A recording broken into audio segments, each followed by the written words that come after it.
one of the things that we need to think about is, what is my roadmap of my work in my organization, and where are we in our own culture?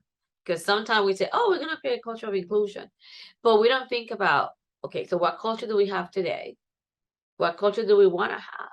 What things we have that are a plus? And then mapping out like minimum 3 year of what the journey will take, and connecting all of that, not only with data, with education, learning, on learning programs, initiative, and making that part of the strategy of the organization is very important. So I just want to make sure that we consider that we don't start with the dashboard. Sometimes we start with the dashboard as a baseline, but all the other elements are connected to a more learn journey that normally you need to get buy-in for your colleagues, and also they will have an opinion. So I encourage all of us to continue listening to our stakeholders, from the C-suite to employees, and let a roadmap to guide the data and the journey. For us in the Center for Diversity, Equity, and Inclusion, we're always looking for a way to make very practical and clear the importance of data. Always people want us to prove, tell me what outcomes are you going to influence.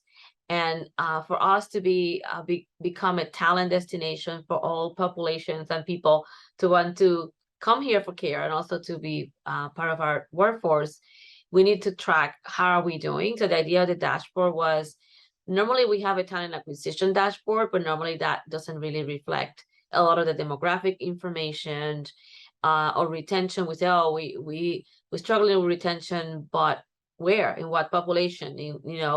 Applicants, do we know how many applicants are Asian or Hispanic that are really applying? So it's really to make sure that the dashboard is a mirror of outcomes or processes that can get us to a diverse workforce.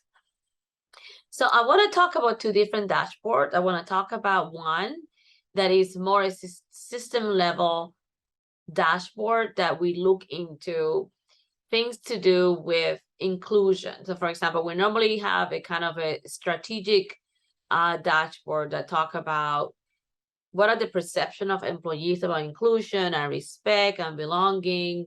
How many employees are high potentials that are diverse? So are we identifying high potentials? How many of them are already identified? How many of them are in pipeline programs? So we've been implementing pipeline programs. And then there is a very specific area for patients. We're collecting the right patient data, because as you know, the employees need to reflect the community we serve. So it's very important that we connect the two. And then the other two elements is a lot to do with recruitment, talent acquisition. So the second really deeper dashboard is taking the talent acquisition HR data on recruitment and start looking into what are the zip codes that we serve, and how we are representing those zip codes by entity.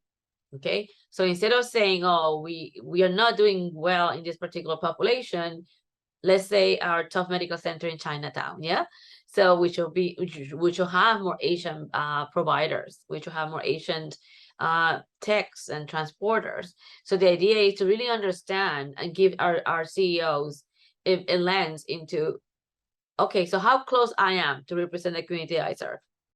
So we have a view of the dashboard that tell you these are your zip codes and this is how close you are. Then the other element of the dashboard will be how many applicants do we have. So the other part of the dashboard is how many people are applying, how many of them have been interviewed, what are their demographics, and how many of those people landed a job. Okay, so right now when we look at the data, we know that we are attracting some of the populations we wanted. And when I look at the Hispanic population, they're not applying as much as we wanted to. So that helps us create interventions into then how can we attract Hispanic to apply. And then if we look into, for those people that got interviewed, how many of them went to the second round of interview, or how many of them really got the job? Because it's not only for you to get interviewed, like, are we offering jobs to diverse populations? So that is also part of the dashboard. We also look into retention.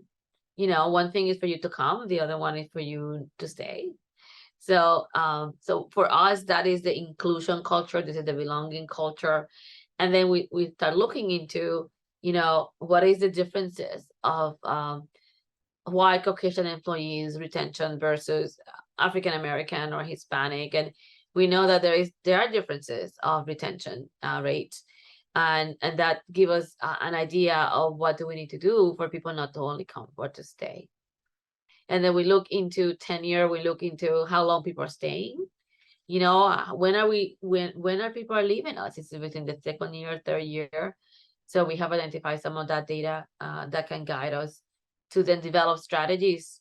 And we have diversity and inclusion councils in every hospital, health center, and then we can take that data to our councils on diversity and inclusion that are very diverse for them to say, okay, guys, what can we do to make this better?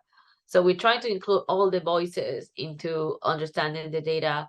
Right now, we're not publishing the dashboard to everybody yet. You know, that's a journey. But we have provided some kind of a glimpse to the council so they can help us strategize what to do next.